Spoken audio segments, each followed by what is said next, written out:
and I'm going to kick off this first session with on hydrology by calling up our panelists, which include Dr. Shimelis Setegn, Teresa VanderWaag, Dr. Peter Rubec, and John Dingus. If you are here and wouldn't mind starting to work your way to the stage, we'll go ahead and have you seated here up in these lovely director chairs.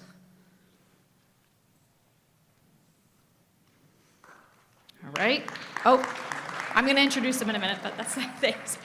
But come on up if you wouldn't mind. We'll go ahead and have you guys come on up, and then we'll introduce you once you get up here on the stage, so everyone can see you.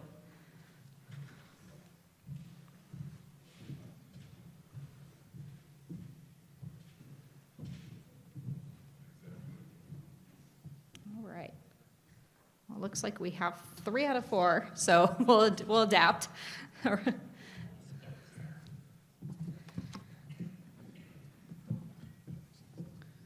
Any order, but you're going to have to pass the clicker in the order that we're talking.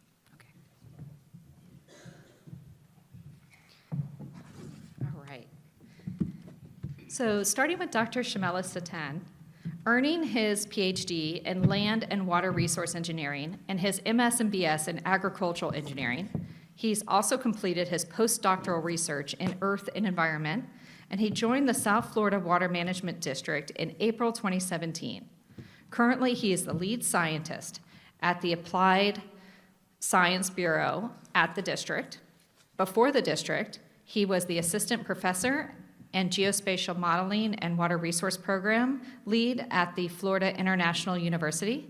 His research skills, experience, and teamwork on several projects have led to more than 115 peer-reviewed journal articles, books, and book chapters and proceedings. Teresa VanderWaag is originally from Atlanta, Georgia, where her love for biological sciences began at the Kennesaw State University. There, she researched genetic variation in seagrass species throughout the Florida Gulf Coast. She moved to Florida with her husband in 2017 to further her career in environmental stewardship, starting at the Florida Department of Environmental Protection to her current position at Sarasota County. She is the project manager for multiple hydrological restoration and water quality improvement projects. John Dingus has more than 28 years of experience in water resource engineering in both the public and private sectors. John's experience includes a variety of programs and projects, including stormwater, floodplains, water supply assessment and planning, water quality improvement, hydrological restoration, minimum flows and levels, reclaimed water, natural systems restoration, and integrated water resource management planning. John has worked with Black & Veatch since 2018, leading the firm's Florida Water Resources practice. He is a licensed professional engineer in Florida. Dr. Setegn, we're going to turn it first to you to lead us off. And here you go. Thank you.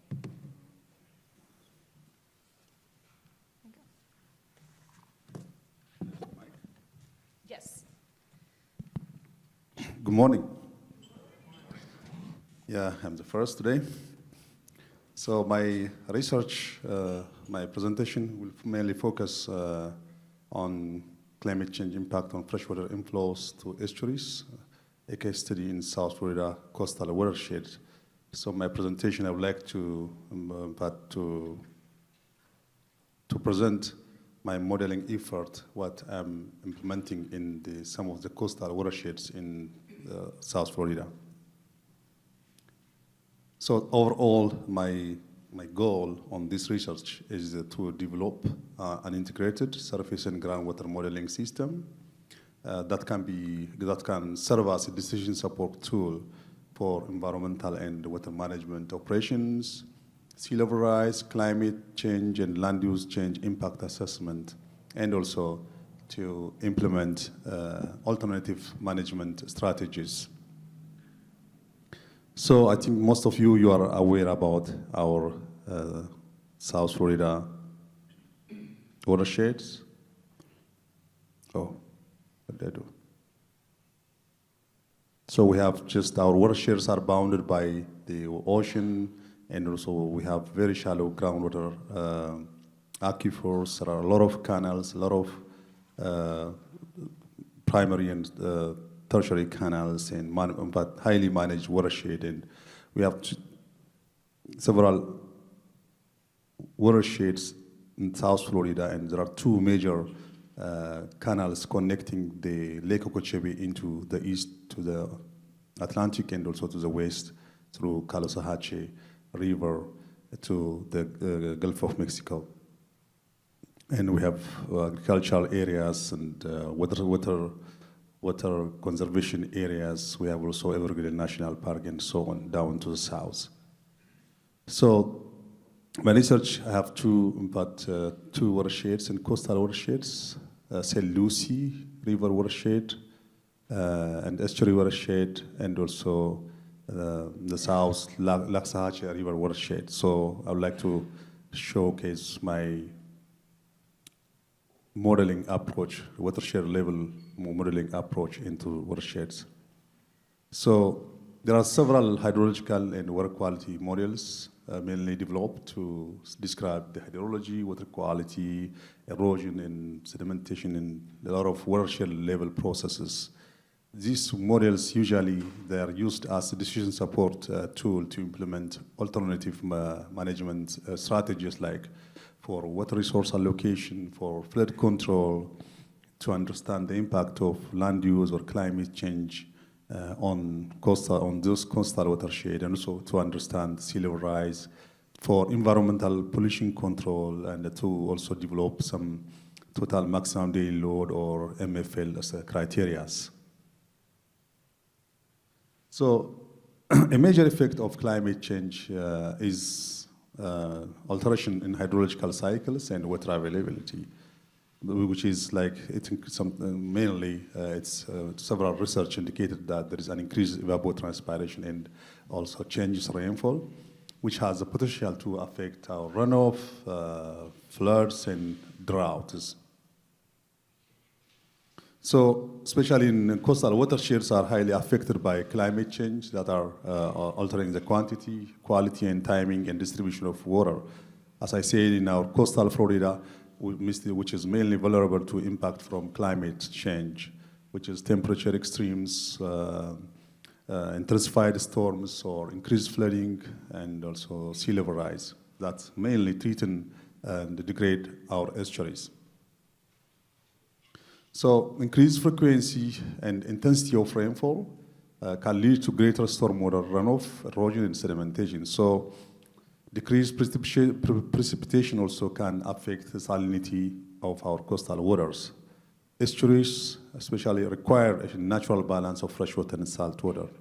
So that's why we need tools to identify the impact of those variables. So rising sea level will move ocean and estuary shoreline when inundating lowlands and so on. And also storm surges resulting from more extreme weather events can increase areas subject to periodic inundation.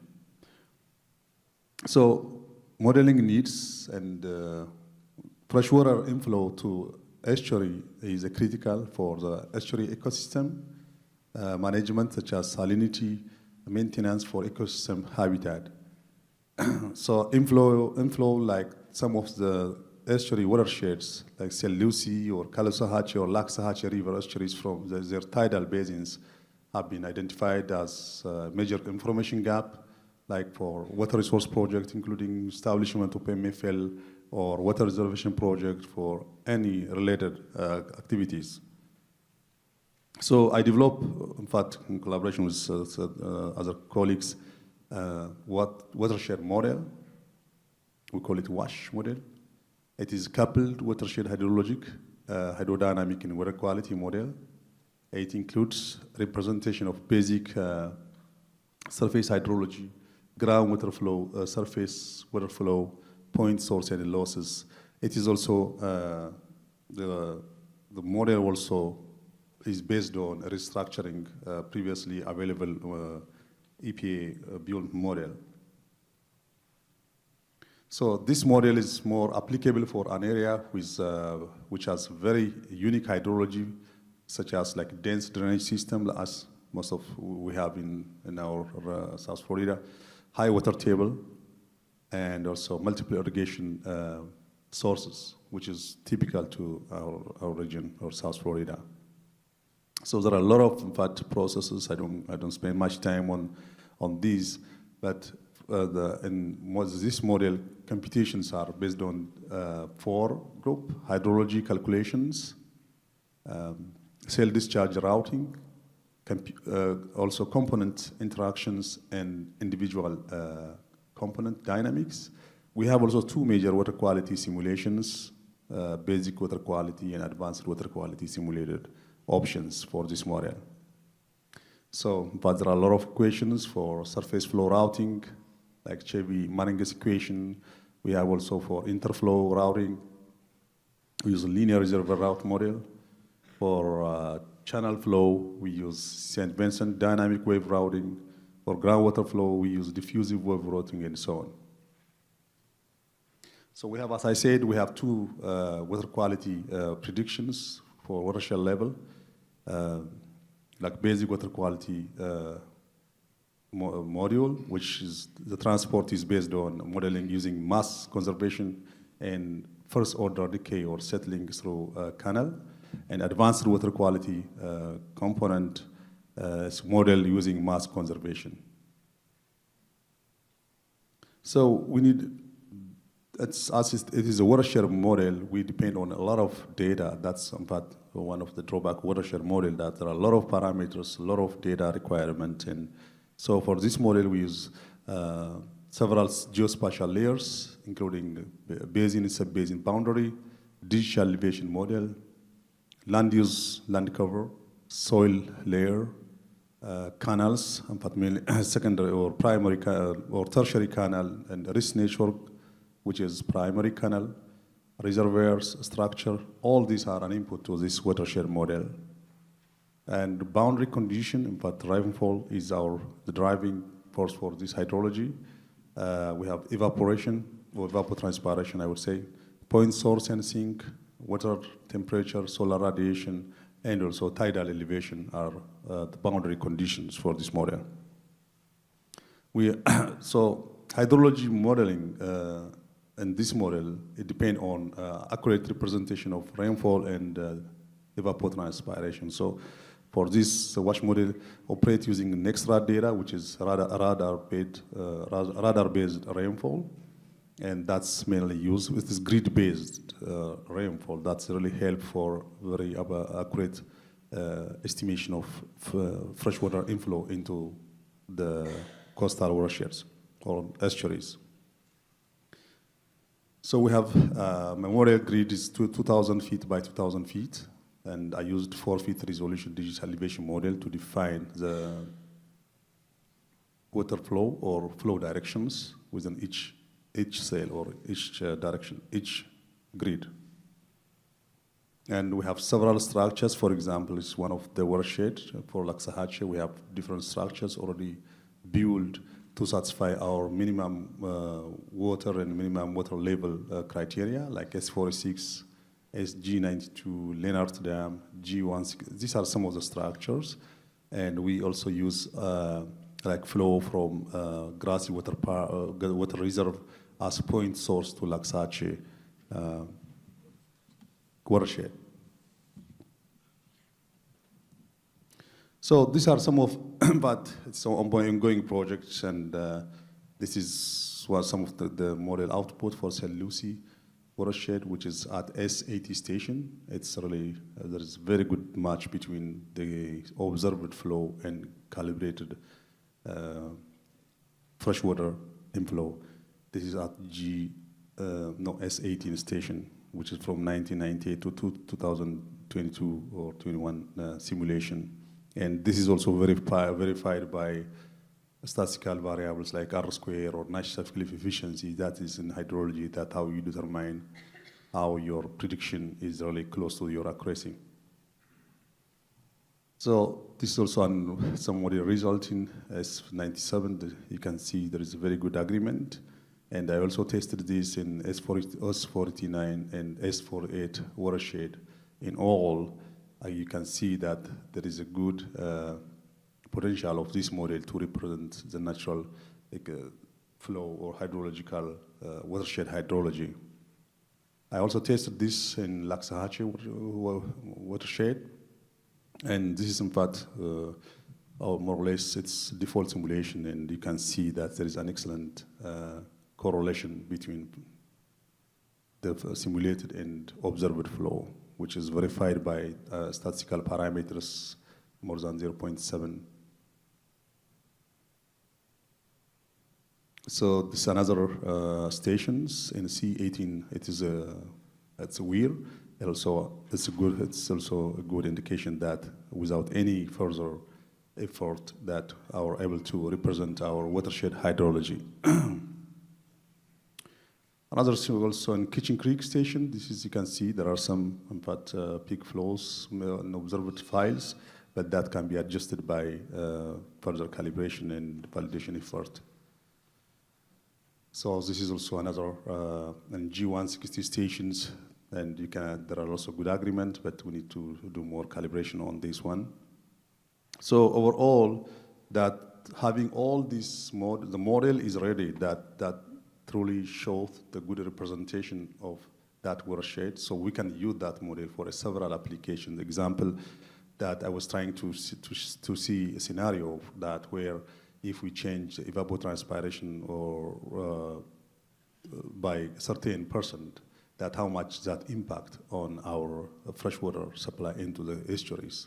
And that increasing like ET, if that several research indicated that temperature in our region will increase in the coming 30, 40, or 50 years. And if you put that into the model, that if my ET increase by 5%, that I can see that our flow might increase by about 2.4%. So the reason I brought this one, that having a model and a tool for our decision making that help to change several variables and able to see the impact of some changes in evapotranspiration or rainfall or in any other variables, weather variables, and can easily able to determine that how that impact in our freshwater inflow to our coastal watersheds. So we have a model. We can use that model mainly to simulate freshwater inflows from unengaged watershed, because we have some tidal basins that's not measured or engaged, so that having a good representative tool for that watershed, we can able to estimate flows or freshwater inflow from some engaged watersheds like tidal basin into our estuaries. We can use this model for projects like MFL development or to define TMDL and so on. We can also use models to develop basin management action plan, because that we have the tool that we can quantify or estimate some of the flow or other hydrologic variables in engaged watersheds.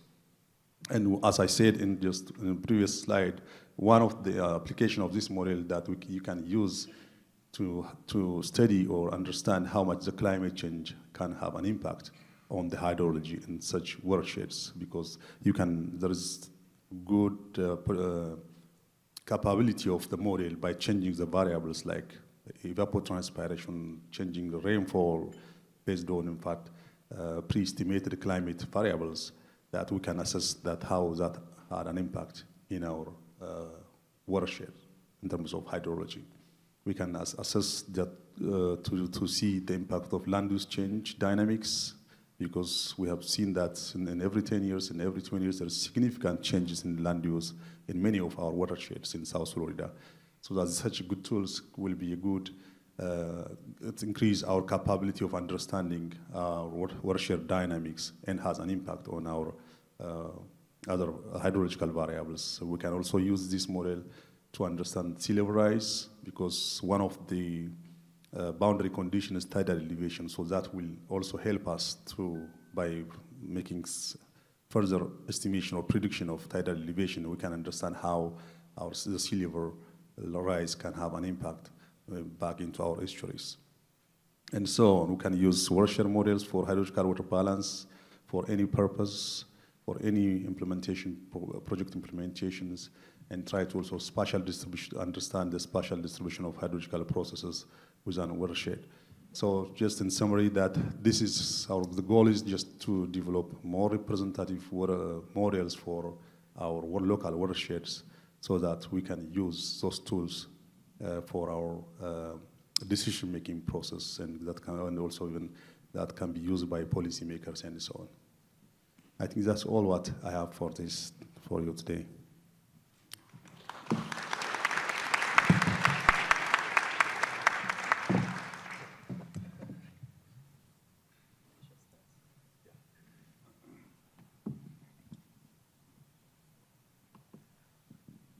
Hi, everybody. I'm Teresa VanderWaag. I'm a project manager at Sarasota County, and one of my projects that I oversee is the Alligator Creek Stream Restoration Project. And this is a very exciting project for the county. It directly implements our Parks, Preserves, and Natural Resources Strategic Master Plan, as well as the CHNEP Comprehensive Conservation and Management Plan. It's gotten support from congressmen as well as entities such as Bonefish and Tarpon Trust. So Joellen Wilson is speaking in the next session. Her work was referenced and actually helped us get a recent successful grant application. So I'm excited to hear her talk too. So Alligator Creek is in the southern portion of Sarasota County. It flows into Lemon Bay, which is an outstanding Florida water. And the entire project area highlighted in red is on Sarasota County owned land. So Alligator Creek, it begins upstream as a freshwater wetland system and travels downstream, and it transitions into a tidally influenced creek. So this offers both design challenges and opportunities, one of which being working in an urbanized setting and having enough right-of-way to actually do the work. So what is not unique, though, about Alligator Creek is that it is in an urbanized area and it has been significantly altered. Historically, it was hydrologically connected to the adjacent landscape, but in the 1940s, hydrologic alterations took place that eliminated that connection to the historic floodplain and the adjacent wetlands. It's been over-excavated to that typical trapezoidal cross-section that you see all over Florida to increase conveyance and capacity. So there's several reasons why the county has chosen to restore this creek. First, the unstable steep side banks require frequent maintenance, and we have to deal with excessive erosion. And then the historic maintenance practices that you can see here with the vegetative scalping on the sides, they don't help the situation either. Secondly, the increased movement of water through the enlarged cross-section delivers an unnaturally large load of nutrients to the creek and downstream into Lemon Bay. Alligator Creek is subject to a total maximum daily load since 2006 for nutrients, and it calls for a 28% reduction in total nitrogen into Lemon Bay, which is currently impaired for nutrients, bacteria, and chlorophyll A. So the system also has significant nuisance and exotic vegetation along the stream corridor and the adjacent landscape, resulting in the degradation of the adjoining habitats. Lastly, not only does the erosion result in sedimentation that can hinder flow, but this excess sediment, especially in combination with the ditching of the channel, negatively impacts important benthic and fisheries habitat. So the stream is significantly altered, but is not beyond restoration. So when the restoration is complete, we plan to see these benefits. So nutrient removal, bank stabilization, reduction in maintenance and costs, improved fisheries habitat, improvements in resiliency, and the enhanced recreational area. Certainly this list does not stop here, but these are just the most significant benefits we plan to see. So this slide shows what the area looked like pre-development in 1948, with the project areas highlighted in red in the middle. It's kind of hard to see. You can see the tidal area located on more toward the western side of what is present US 41. It moves into the transition area where it starts to become more freshwater, followed by freshwater strands. And this was the typical Southwest Florida landscape that was slowly drained by chains of wetlands, which is all those dark areas that you see that were linked by shallow meandering channels. You can see here by 1974, the area becomes significantly more developed now that the stream has been channelized. Here we have present-day developed Alligator Creek. This is where the tidal creek has shifted inland because of that channelization. And the area, all the pockets of wetlands that you saw before are now gone and are just stormwater ponds now. So it's easy to see here why canals are effective drains compared to the natural configuration, whereas in pre-development conditions, the water table remained relatively close to the surface and only fluctuated slightly with the rainy and dry season. The canal excavation drew the water table down several feet or more and conveyed the water more quickly, creating the more developable land. So in other words, instead of allowing the water to spread across the land and then gradually recede, the canals direct water to fluctuate several feet up and down within the channel in response to individual rain events. So this more compressed and vertically spastic hydrology is what makes the canal networks less resilient to storm intensification. The compressed rapid hydrology response to a rain event renders the canals more prone to erosion and sedimentation, less capable of pollutant reduction, and less abundant with native and fish and wildlife habitat. The severe physical stress contributes to their associated high maintenance requirements and the costs that we see today. So the county has undertaken a natural channel design approach to improve these issues. Natural channel design extensively reshapes and vegetates the canal right-of-way as a means to harness the natural processes, and it becomes intrinsically more self-organizing and more self-sustaining. The original drainage functions of the canal are retained or improved, while also substantially improving the fish and wildlife habitat, water quality, and recreational activities. So Sarasota County was lucky enough to obtain Dr. John Kiefer. I like to call him the godfather of Florida stream restoration. He wrote the Peninsular Florida Stream and Classification Restoration Guide. So while that in itself was very exciting, what further solidified the county's excitement in this project was having Mote Marine Laboratory on as a sub-consultant, making this the first project in Florida where design concepts from fisheries scientists at Mote are directly integrated into the stream restoration design.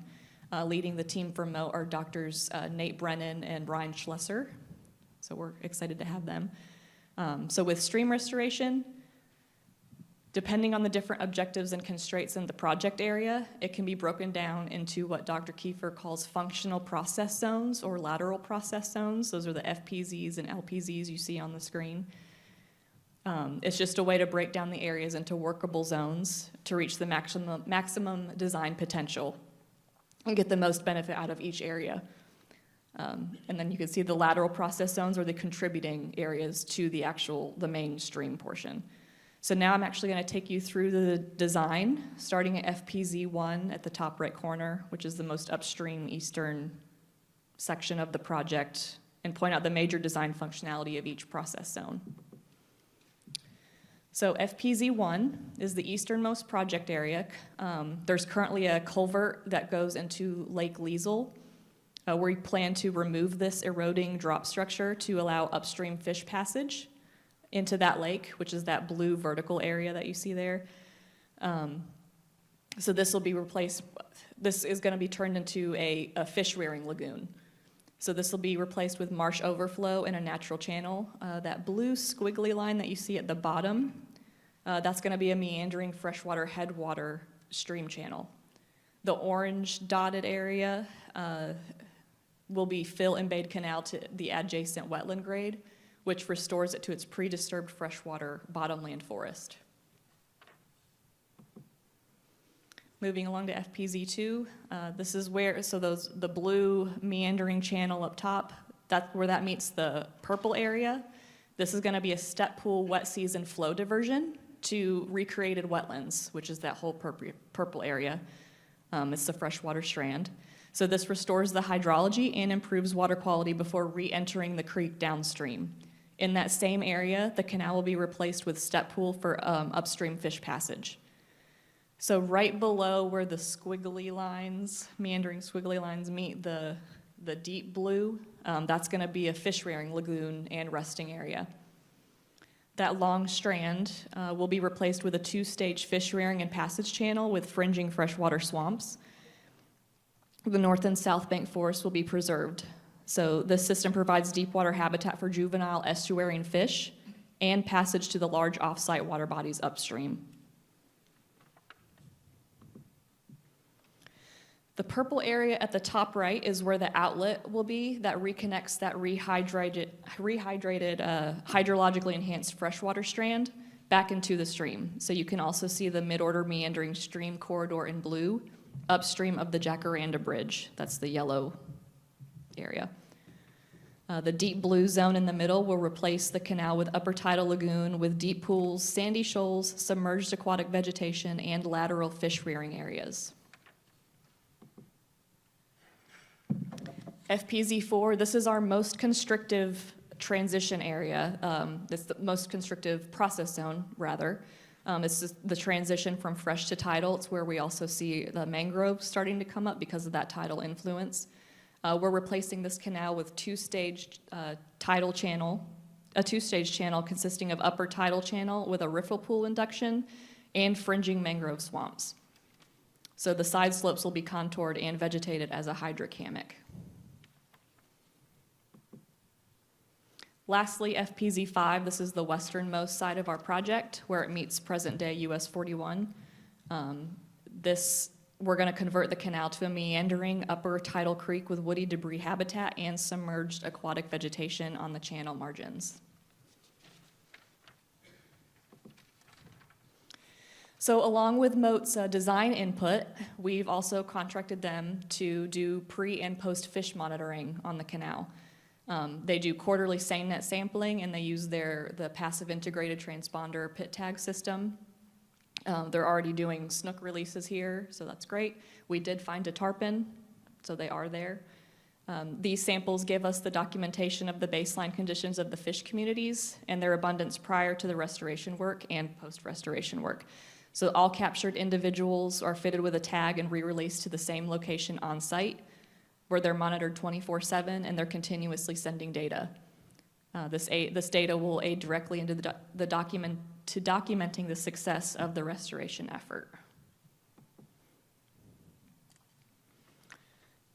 So many of us have probably heard of the world famous Venice rookery. So we have dubbed this the Venice snookery. So just to conclude, it significantly cleanses the groundwater and surface water, which will remove up to 1,500 pounds of total nitrogen a year. We've expanded the wetland and aquatic habitats. We will see about 54 acres of functional wetland gain and about 3 miles of natural channels and lagoons.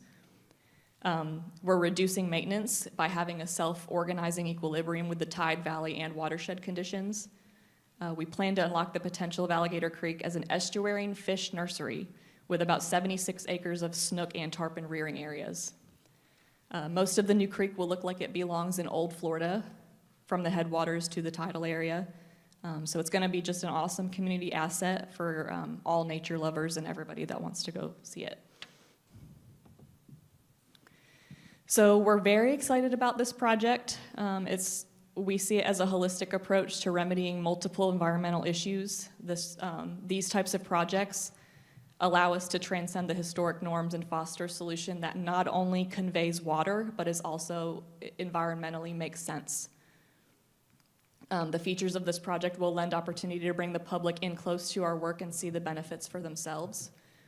So currently the project is 60% designed. We plan to have 90% designs within the next week. The county has also recently recommended for award from the National Oceanic and Atmospheric Administration, or NOAA, in the amount of $14.5 million for the construction of this project. So we plan on having a groundbreaking in early 2024. So a lot of the talks, especially yesterday, have been about habitat degradation and all of what are we going to do. Well, Sarasota County is actually doing something about that by implementing these kind of projects and actually putting forth the best management practices to bring back the habitat. So with that, thank you.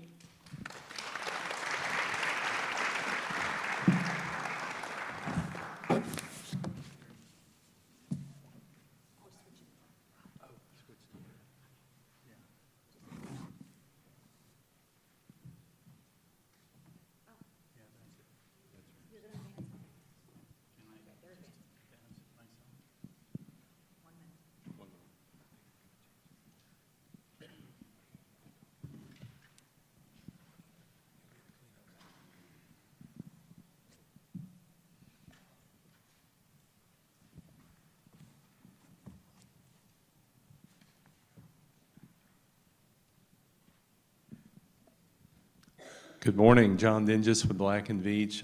Really great to be here with you today. Just a point of clarity, it says on my tag, City of Winter Haven. I'm actually with Black and Veatch, but I've been consulting for Winter Haven on the One Water Master Plan. They could not make it here today, so they called me and said, hey, can you go down and present? I said, I love talking about this project, so certainly. So let's jump right in. Back in the year 2000, it's been a long time ago, the Chamber of Commerce in Winter Haven really kind of put a stake in the ground on quality of life and defining that for the community and everything downstream. But anybody here ever been to Winter Haven? I've been there many times. So, you know, you go to a mountainous area and the roads curve because of mountains. You go to Winter Haven, they curve because of lakes. They're everywhere. And it's really an amazing system up there, the way those lakes kind of function together. So definitely, water is really critical to their way of life and their community. And the little geography there on the left, it's situated right up in the headwaters of the Peace River system in the Peace Creek watershed. And if you zoom in a little closer, you can see the numerous lakes throughout the watershed. There's some really interesting features in the Peace Creek watershed. It's been much studied, and we continue to study it and continue to work on it.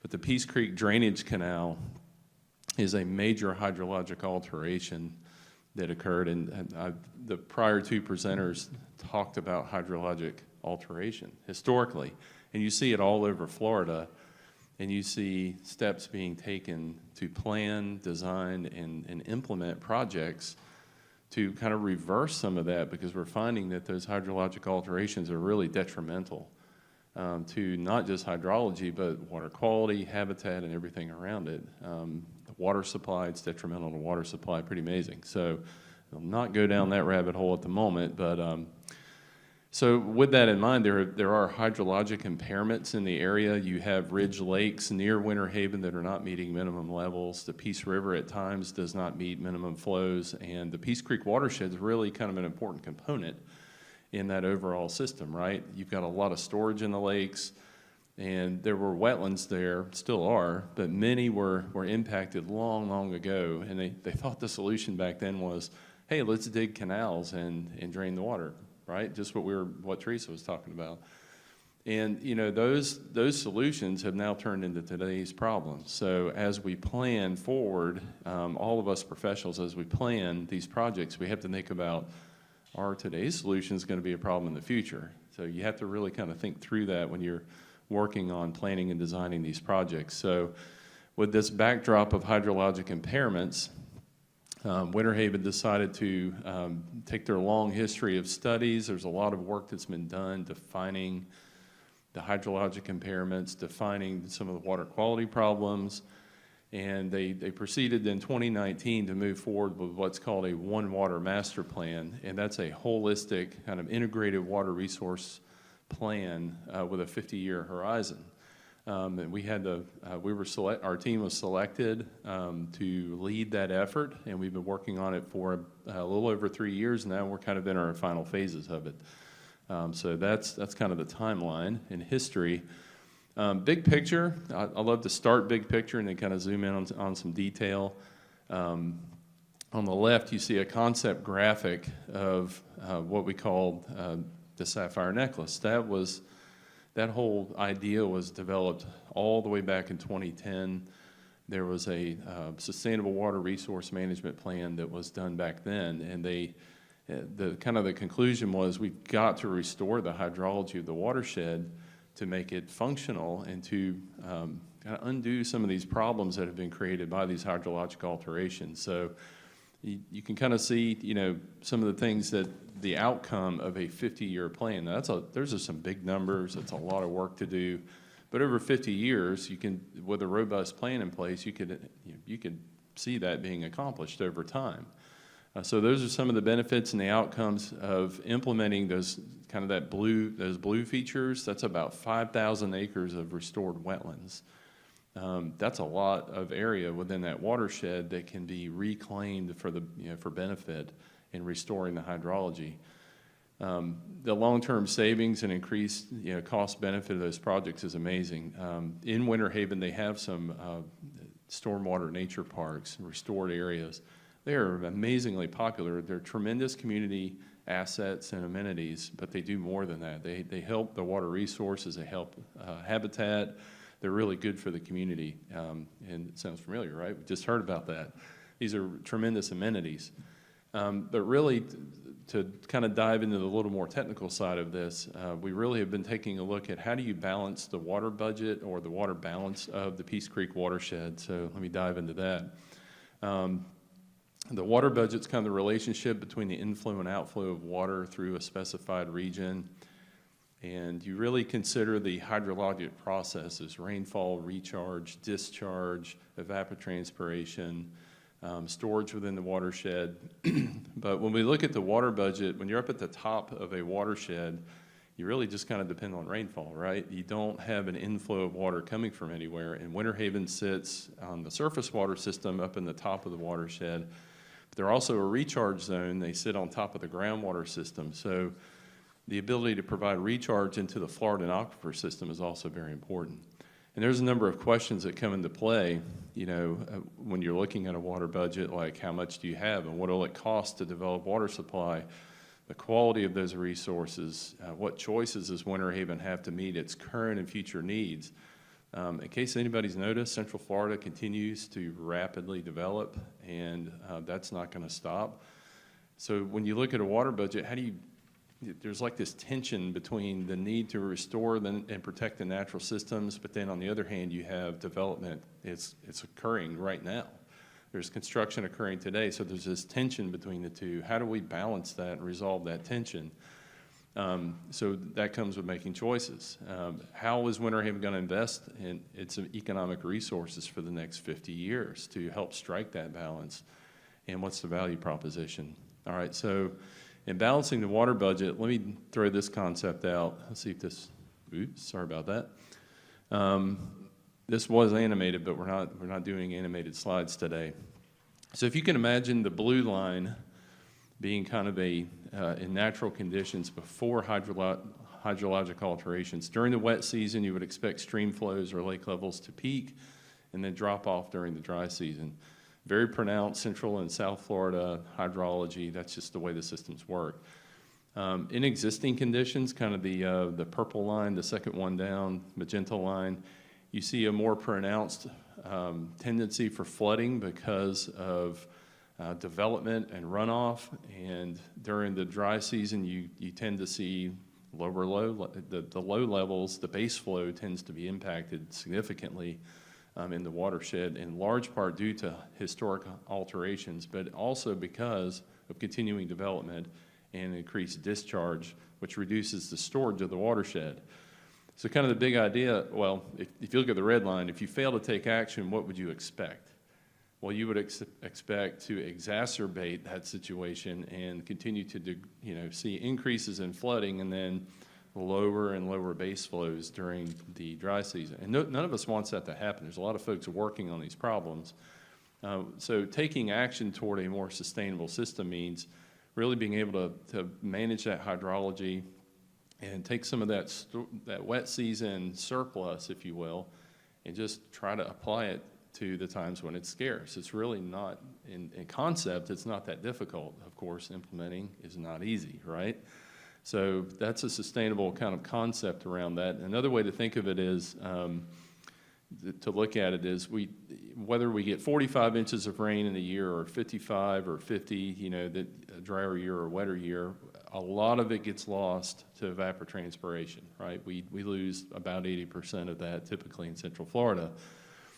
Discharge accounts for quite a bit of that, and that continues to increase over time if you don't intervene and take action.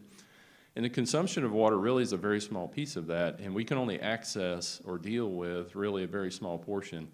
Maybe we could affect evapotranspiration a little bit, the way we manage our landscape, but probably not a whole lot. But we can only access a small part of that. So within that portion, we can access and intervene and do something, take action. There's the discharge component and the consumption component. And so within that, we call it the one water intervention. What are we going to do to improve the hydrology of the watershed. Well, there's some strategies up there that we're putting into play, capturing excess discharge and trying to restore some storage in the watershed, but also on the other side, on the consumption side, optimizing that. So water conservation, smart pricing, and water efficient technology.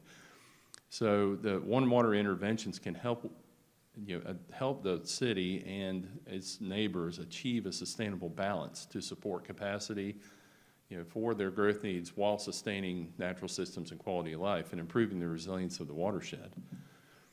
So the One Water Master Plan takes into account holistically the utility systems, that's kind of your gray infrastructure, your natural systems, economic development and growth, and recreation, health, and quality of life, and brings that all together to strategically manage water resources.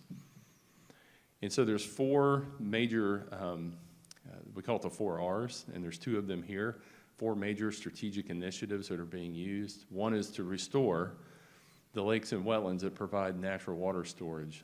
The watershed has literally lost, this was documented in 2010, and we confirmed it with some in our water balance work. There's been billions of gallons of storage lost, physically lost, out of wetlands, lake systems, and out of the superficial aquifer system. So that some of that needs to be restored. Recharging, as you develop, and we were able to confirm this, recharge has been reduced because of development, because of ditching and draining. You don't have the water available to recharge aquifers and sustain natural systems. 2 others, more on the gray infrastructure side, is to reclaim. Winter Haven discharges over 4 million gallons of wastewater every day. They reuse a good portion, but excess is discharged and flows down, all the way down to this area right here where we're sitting today. And so we're developing specific projects for them to reclaim that water and reuse it, both for natural systems, restoration, and aquifer recharge that will help enhance their water supply, and then reusing that water. And really the big idea around reuse is increasing the life cycle of water, right? Instead of using water one time and throwing it away and letting it disappear and go downstream, increasing that life cycle and increasing the efficiency of use of water as a renewable resource. The other component of this planning effort that's really innovative and one that I'm not a foremost expert in, but we have that on our team, we have a consultant partner with us, is the future land use and what that's going to look like in Winter Haven, and balancing green and blue cover, the natural landscapes, and the gray cover, which everybody depends on. We have to have roads to drive on and buildings to live in and parking lots to put our vehicles. So balancing the green and blue cover and the gray cover in the watershed is really an important component. So I love the hydrology and engineering side, but we have these land use planners that are doing some really cool work helping Winter Haven figure out how to take this watershed. This is actually the utility service area of Winter Haven. And you've got these built areas and the unbuilt areas, and really, how do we optimize that going forward? Because there's continuing growth and development. It's happening at a very rapid pace. So going forward, we're considering the water resources of the area. You've got some high recharge potential, and Winter Haven's done some amazing projects with enhancing recharge right within the city in the urban core to promote recharge potential, but there's more opportunity for that. There's also storage potential by implementing that Sapphire Knuckles project. So if you see kind of those light green areas, the lower areas, there's a lot of storage available. It's just all ditched and drained. So there's a lot of storage potential. And as they grow forward, you got urban areas or rural areas. We know where the growth is happening, and helping the city plan how to grow and develop is going to be really important. I mean, look at the utility service area is going to grow by more than 75,000 people over the next 50 years. So, it could be more than that. In fact, we're reworking some demand projections for water and population projections now, and I think the trend's going to be even higher than that. It's pretty amazing what's happening. So looking at the growth dynamics, we've actually come up with some simplified future land use, identified those growth areas, and we've developed what's called a future land use toolkit that identifies different strategies for growth and development that helps, really is water-oriented and helps maximize the storage of water within the watershed, and just it's a different mindset about how to grow and develop. And it really is kind of an incentive-based approach, because done properly, you really will end up with more waterfront development. That's what everybody wants when they come to Florida. They want to see water, they want to recreate near the water. So orienting development more toward water resources is really a key strategy of this planning effort. So we're recommending and moving forward with this primary conservation network, which includes those wetlands to be restored, a one water land development code, which is a revision of their comprehensive plan and land development code, and then the Sapphire Necklace system to activate that, not just as a restoration feature, but a community amenity by developing a trail system that connects and brings people, to experience the natural systems once they're restored. So with that, I'll hand it off to the next presenter. Thank you.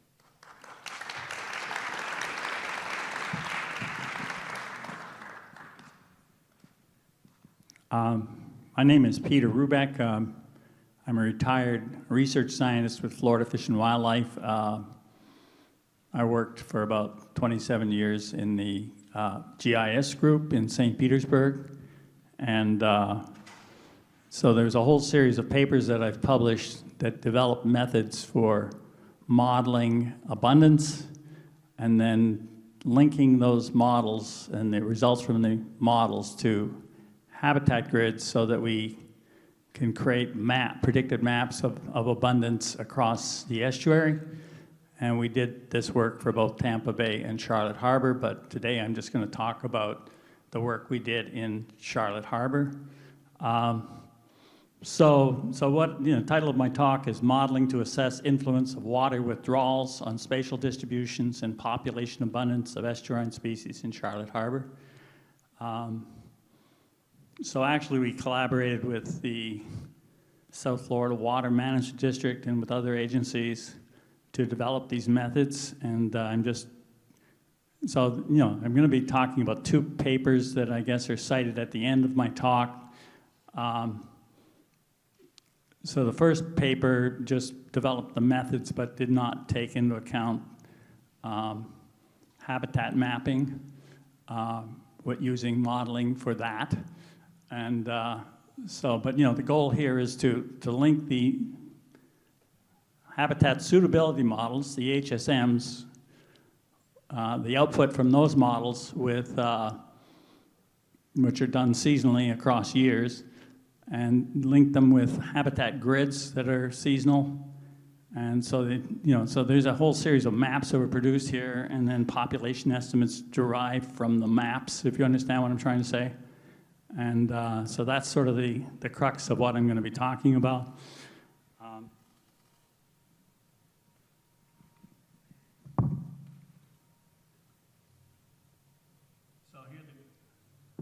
The goal is to assess the influence of water withdrawals on spatial distributions and population abundance of fish and shrimp species, life stages in the lower Peace River and Charlotte Harbor. And the first phase was just this, the developing models that use fisheries independent monitoring data. And the limitation of that, though, is that if I wanted to model by year, I don't really have enough data. So we developed an approach where we developed maps that were across years and by season, and then linked the output, the suitability functions from the habitat suitability models to the habitat maps. And so phase 2 and phase 3, you can see we have baseline conditions, which used habitat suitability modeling data and habitat predictions from hydrodynamic modeling. And phase 3 was similar to that, but it's using conditions where there was water withdrawals taken from the estuary. So we're concerned about whether removing water from the estuary was harmful to the biota. And so that's what it says on the bottom here. But basically, we had to do this seasonally because the abundance of the animals change seasonally. They're more abundant in the summer when there's higher freshwater inflow. And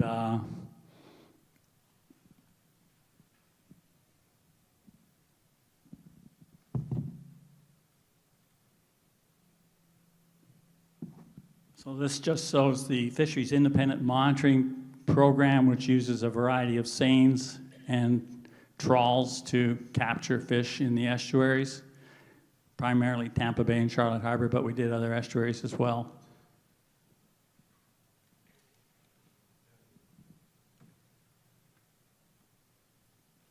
This is the area I'm concerned with, is the upper Charlotte Harbor, or Charlotte Harbor proper, which was managed by the Southwest Florida Water Management District.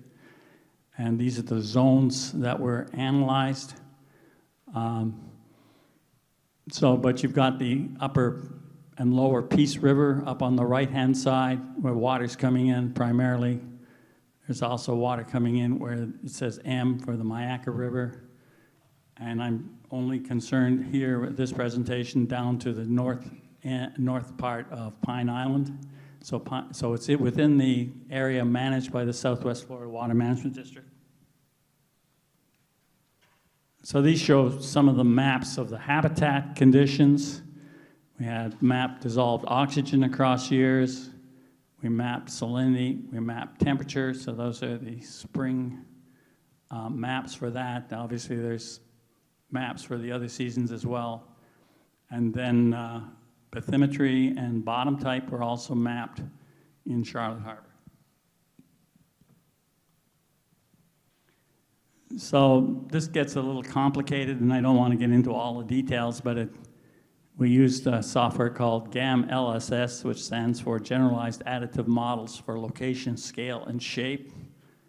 And the habitat suitability models were derived from the FIM data, and you get positive CPUEs, or catch per unit effort, and present absence data.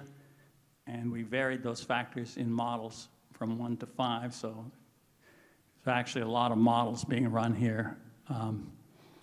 And we use the ACOCI information criterion to determine the lowest AIC to choose the best delta type generalized additive model.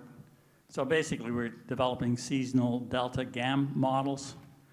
The habitat suitability models we fitted splines across environmental gradients for positive catch rates and for frequency of occurrence data.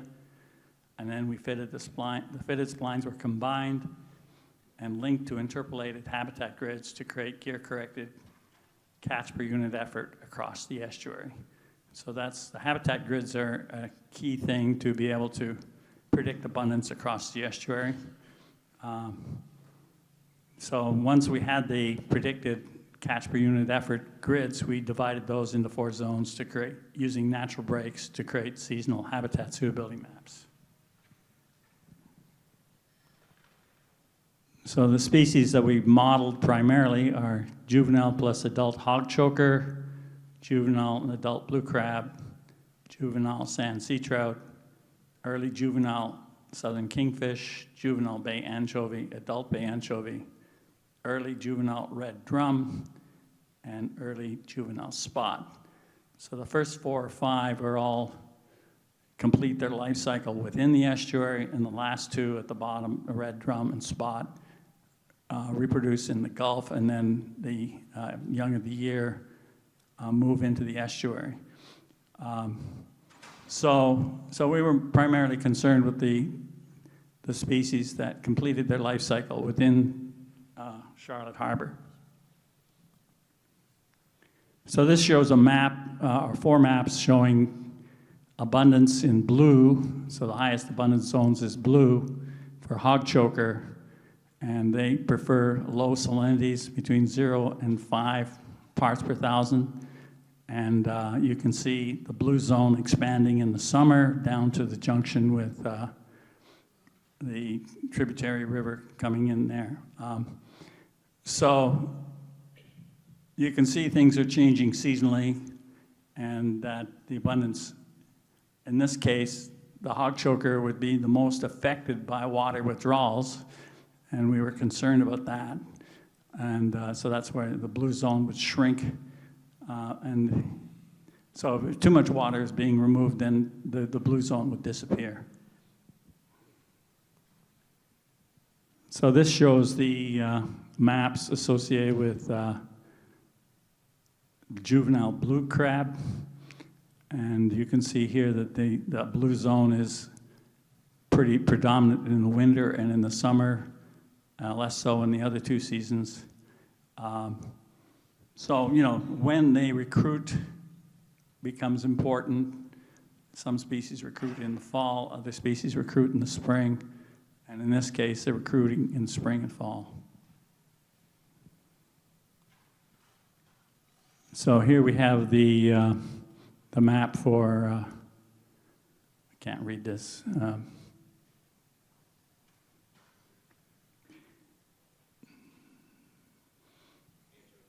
Yeah, okay, juvenile bay anchovy, but you can see how the anchovy abundance, the blue zone, expands into Charlotte Harbor from the lower Peace River in the summer.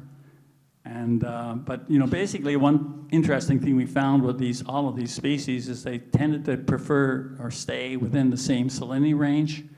So different species prefer different salinity ranges, but the salinity range that they occupied stayed about the same between seasons. But, you know, the geographic extent of those preferred salinity ranges expanded seasonally. And so there's two things going on there. One is a preference for a certain salinity range, which stays about the same between seasons, and then the geographic extent of those zones changing. Now, in this case, there's more going on here because you've got young of the year, like 0 to 1 fish recruiting into the Peace River, and then moving down into upper Charlotte Harbor. But the zone down on the left-hand side actually represents older fish between 2 and 3 years old, and those fish disappeared.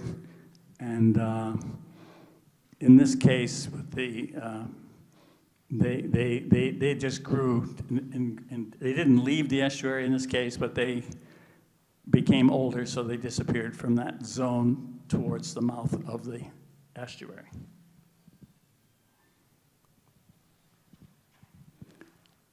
So you can see that in this slide more than what I just described.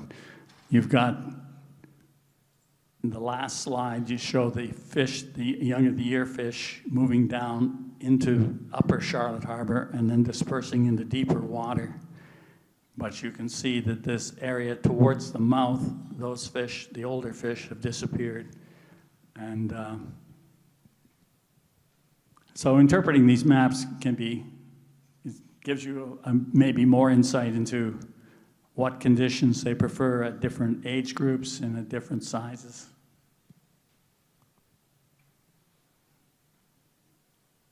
Now, in this case, I believe this is spot, or they start off in the upper right-hand graph, moving into the estuary and moving up into the river. And then the third graph on the bottom left shows them being very abundant in the upper portion of the river, and then they disperse down and they end up near the mouth of the river and they move out. So the top left-hand one is showing them moving out into the Gulf. So we wanted to validate these models, and we did that by taking the observed data and plotting it over the predicted habitat suitability maps. And in most cases, you can see the abundance increases. The mean catch per unit effort increases in the blue zone. And in many cases, there's significantly higher abundance, but that doesn't mean that their population numbers are more abundant. It just means that they're more abundant as means catch per unit effort in the blue zone. So this is what we were doing here was estimating population numbers from the maps, and that's the key thing, I guess, about this study. We're using GIS to, first of all, compute the mean gear-corrected catch per unit effort for low to optimum zones or habitat suitability zones, and so you have mean gear-corrected catch per unit effort, and that's multiplied by the zonal area to derive the population numbers for the 4 zones. And so we did this for all of these species. This was for juvenile to adult blue crab. So this shows some of the results for the 4 seasons and the about 8 species life stages. I won't get into this too much except to say that you would expect, and in most cases, the abundance prediction was less with the minimum zone compared to the baseline zone. And there's a few where they actually increased, but that's probably just because the sample sizes were small. So basically you're getting an influence of water withdrawals associated with a reduction in the population numbers that are estimated for the 4 seasons. But the differences are not large. Actually, some of the percent differences, which is in that last column, are most pronounced with the juvenile to adult hog choker. But, you know, the numbers vary between 0 and 15%, some as high as 20% differences between baseline and minimum flows. So in summary, the study used a statistically rigorous approach combining fish survey data and habitat data integrated in a geographic information system. Early life stages of the species analyzed occupied low salinities in the tidally influenced Lower Peace River. Some species moved downstream further from the river into northern Charlotte Harbor, not all of them. Predicted abundance grids were created, which allowed the estimation of population numbers for species life stages by season in the Lower Peace River and Charlotte Harbor. So a lot of the early work that was done by the agency was only focusing on the Lower Peace River. Here we're looking at the Lower Peace River and Charlotte Harbor proper. I should mention that for some of this analyses, we actually modeled all the way down past the Caloosahatchee. And we did that to take into account bias that might occur if we, you know, so basically there's modeling further south, but I don't need to get into that. So small differences in population numbers between baseline and minimum flows indicate that the changes were not detrimental to the species life stages that were modeled. And I guess that's the take-home message. Thank you.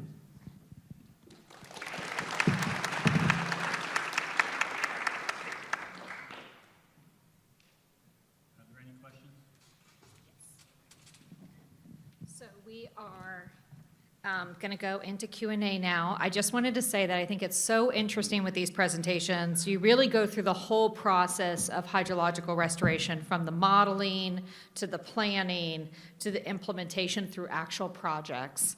And I think we heard about how you need to consider multiple factors in the restoration process, you know, considering modeling, planning for water supply, for species needs, for natural system flow and levels needs. All of those different considerations come into play when you're trying to, quote, get the water right, which is definitely what each one of these presenters is working to do. So now we're going to go into our question and answers, and we did have it open during all the presentations, so we've already started to receive some questions, and we're going to go ahead and I just want to mention that because the thing was open, the questions are going to naturally be clustered in the order of the presentations because people were entering them all along. So keep that in mind, but we have allowed a generous Q&A time for a lot of audience interaction and participation here to get their questions answered. So don't worry, we are going to have time for every presenter to answer questions. So we'll go ahead and display those now, and I'm going to ask the presenters to just start reading them on the screens, and as you see one that you feel comfortable answering, pick up your microphone and start responding as you can. We have a good amount of time, so take your time, and you can even, take turns adding to each other's responses. So leave it with you. Thank you.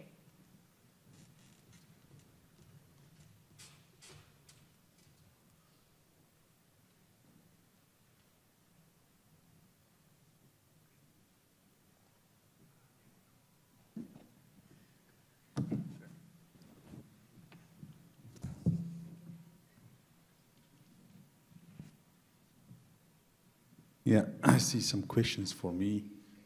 Says the results are impressive. How this result being communicated with policymakers? Yeah, this is an ongoing project, and I'm just still working on it, refining some of the parameters, especially for Laxahatchee. And it's an ongoing project, and I hope once this one may be published in like public document or peer-reviewed journals, that will be also maybe accessible by users or decision makers, considered to be used as a decision-making tool or policymakers. But now it's still I'm working on it, and it's an ongoing project. So it says that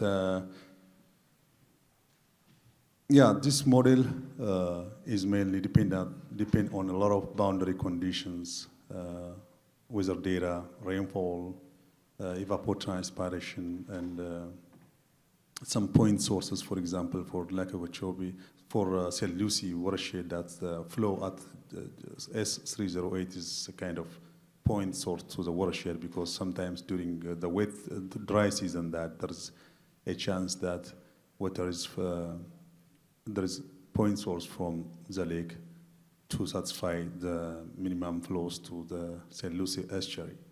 So that, this model is, but as you can say, that it shows very good computational result.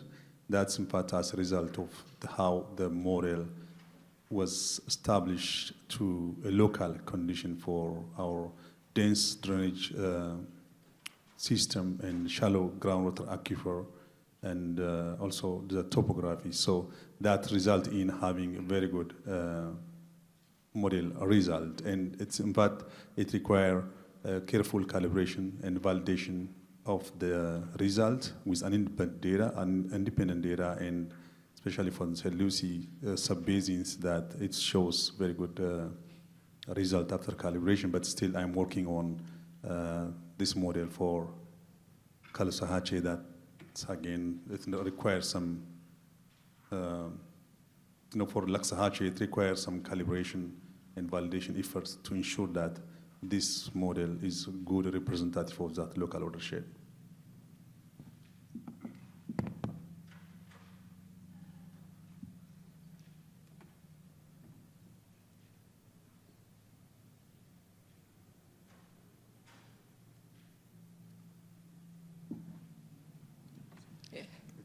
I see some, when is the projected completion date? Right now, we're planning on 2027 for the completion date, with a year of post-restoration monitoring. What is the total cost for Alligator Creek project? The county has put in about $1 million for the design, and we just recently received the grant award from NOAA in the amount of $14.5 million. So it's about $15.5 million right now.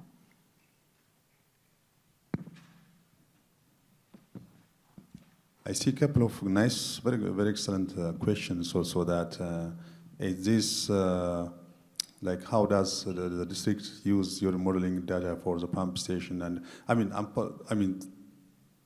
implemented this model for 2 watersheds, and I didn't see any pump stations within that watershed. But the good thing of this model, that you can incorporate any structure, like for example, for St. Lucie, you have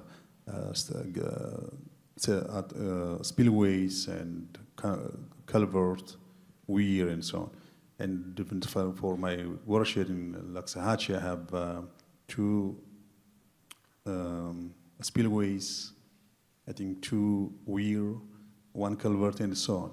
So if I have pump station, I can also include that, and you can put the operation criteria of each structure into the model system. That's the good advantage of this model. And it says also that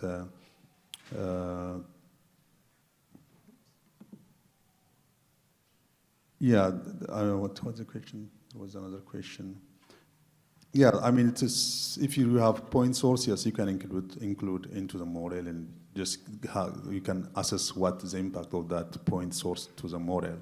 But also, I mean, if there's no any point source to that model, in fact, some model is already built, and you can able to calculate then the other hydrological responses, and within that watershed as a result of all those boundary conditions and so on. And one more thing that maybe to finish, is WASH model publicly available? For the timing is not. Just only few people are working on this model, and it's not publicly available. And I don't see, I'm not sure that how maybe will go in the future for this model. So I saw one, go back. So Teresa, did you use any methods developed by Dr. Rosgen? His natural channel design method is very similar to the work you mentioned. The short answer is yes. Dr. Kiefer was trained by Dr. Rosgen, but what was important to the county was getting somebody with natural channel design experience in Florida. Florida streams are much different than the rest of the country, so yes.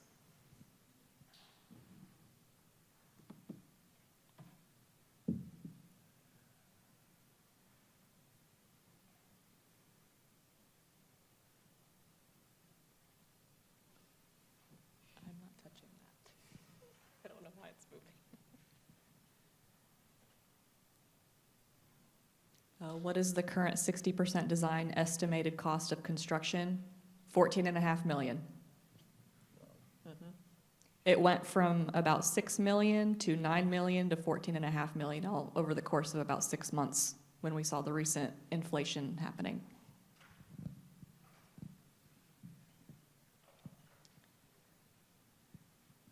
Was there monitoring of the fish populations before the implementation of the restoration project, and what defines a successful restoration of fish populations? We contracted Moat to do the pre-restoration fish monitoring as a separate project to the design. So before that, I am not sure about the fish, I don't think so. So what defines a successful restoration of fish populations is an increase in fish abundance and diversity, is what we're going off of.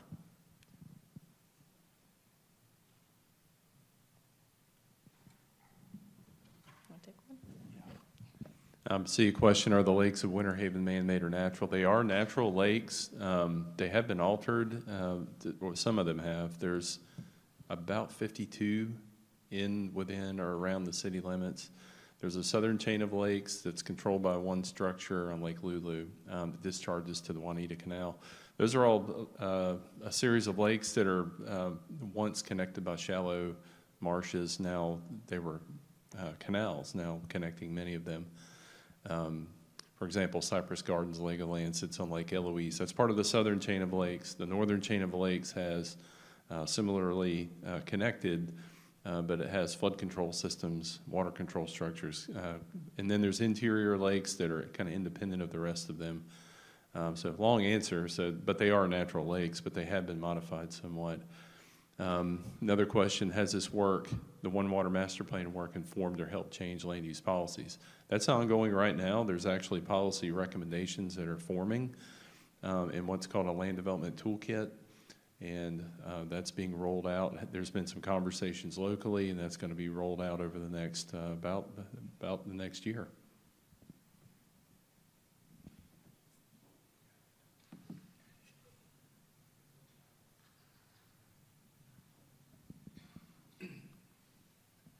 Yeah, I've got the mic, I'll keep talking. How has the Polk Regional Water Cooperative either restricted or enhanced the vision of the One Water concept? So that's not an easy question to answer, but it's a very good question. There's, and one thing I didn't talk about is the partnerships between Winter Haven, Polk County, the Regional Water Cooperative, the Water Management District. There's a lot of cooperation and discussion going on. So there really isn't a restriction going on. In fact, the alternative water supply coming from the cooperative is part of the future water supply portfolio for Winter Haven. But there are integrated water supply projects being developed as part of the One Water Master Plan that'll be done in partnership with the cooperative. And so I really see it as kind of a win-win situation where the entities are working together to make that vision a reality.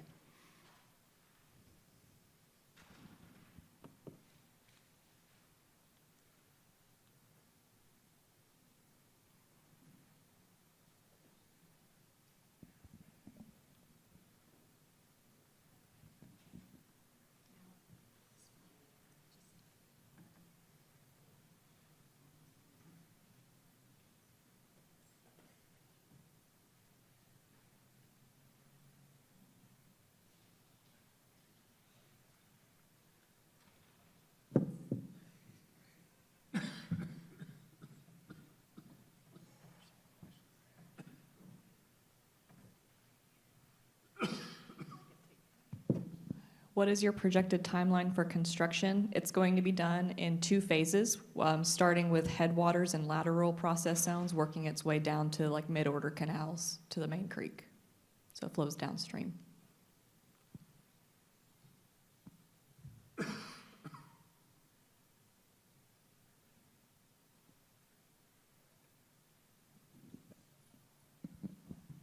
I'll take a couple more. There's one about saying, is it really fair to say we can't do much to affect the transpiration portion of the water budget? I think we can. Land cover has a lot to do with that. The green and blue land cover versus, you know, impervious surfaces. So yes, we can actually. There is data available. So when we built a water balance model for the watershed, we pulled in all the data that we could find. There's some ET data in the area. Of course, you always want more data for your models, right, to improve them, make them better.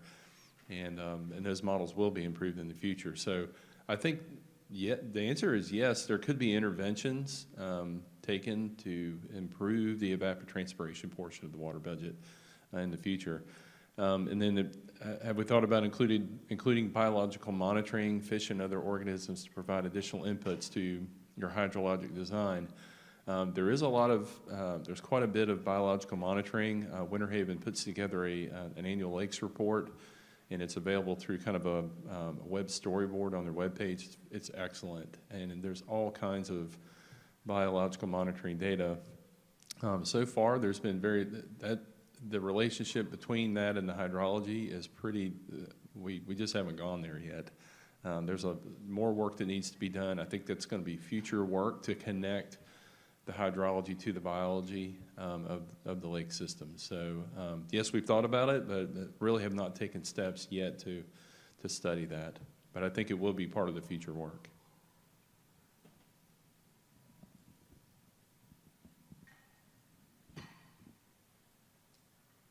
Can I answer any of these questions? Yes.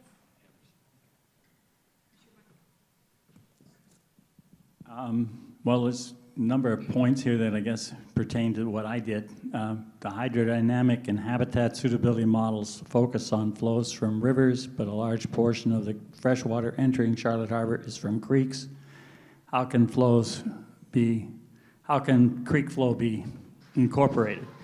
Well, I kind of dispute that comment that a large portion of the flow is from creeks, but the flow that is coming in from creeks is entering the rivers, I guess, the tributary rivers above the area that was modeled, okay? So I think we did account for it in that sense. And the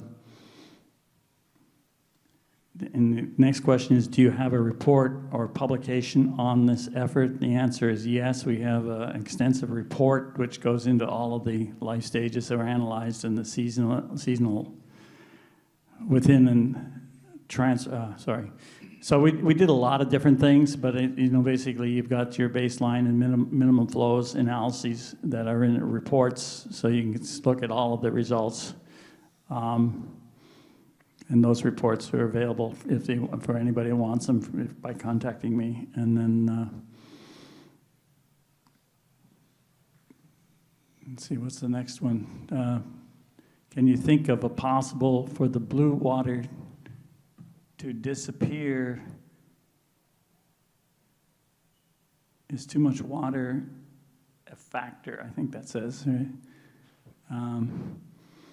Well, yeah, I think, one of the concerns was that this blue water zone, especially the upper portion, it's still saline or low saline, like 0 to 5 parts per thousand, but it's shrinking depending on the water withdrawals. And so the upper zone that was in the upper portion of the lower Peace River is the most affected. But to take that into account, we actually did modeling all the way down past the Caloosahatchee to try and make sure that we were predicting the salinity patterns throughout the river accurately.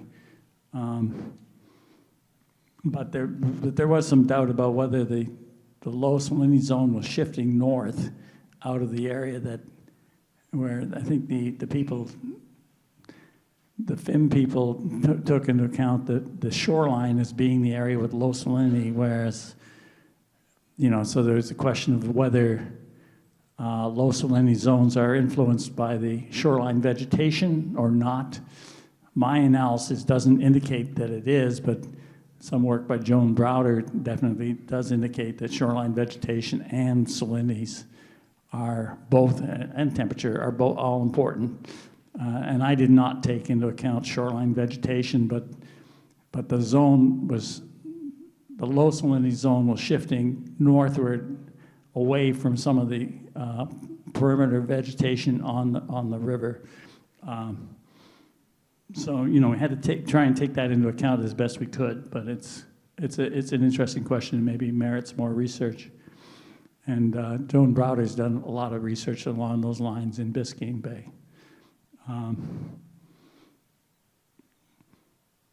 What was the next one? What was the reasoning behind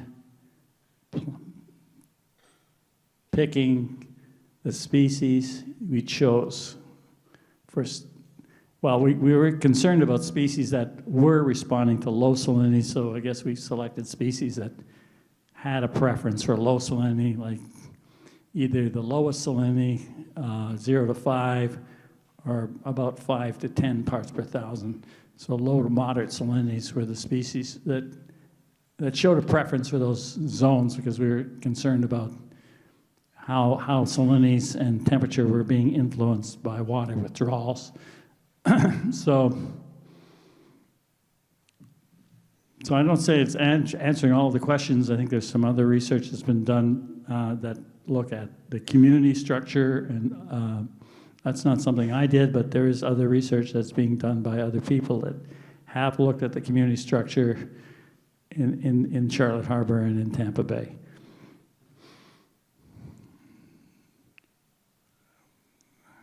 So it says, based on my analysis, do you think there should be greater restrictions on persons harvesting massive amounts of juvenile blue crabs to use as bait? Yeah. Well, I mean, the impact would be in the rivers on the blue crab, and there was some impact, but my analysis would indicate that the impact is not serious. It's not, and so the conclusions in the last slide that I showed would indicate that we didn't feel that the changes between baseline and minimum flows were significantly large to consider that it was detrimental. So we're considering it's not detrimental to the species in question.